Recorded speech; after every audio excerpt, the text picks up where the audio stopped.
Respons Vicky Prasetyo saat netizen minta dirinya di blacklist dari KUA. Vicky Prasetyo akhirnya angkat bicara terkait netizen yang meminta pihak KUA memblacklistnya agar tidak lagi nikah lalu bercerai. Hal itu dilakukan netizen setelah munculnya kabar perceraian antara Vicky Prasetyo dengan Kalina Oktarani beberapa waktu lalu. Apalagi sebelumnya, Vicky Prasetyo pernah mengaku sudah menikah sebanyak 24 kali.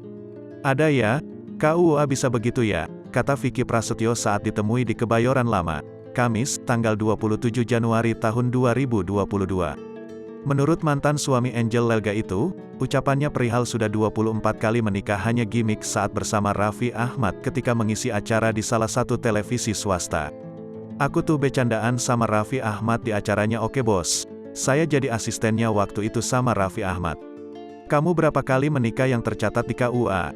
Iya, yang punya surat nikah. Iya 3, ujar Vicky Prasetyo. Yang tidak tercatat bercanda, bioskop Cianjur berapa? 21. Jadinya 24 itu jadi bercandaan.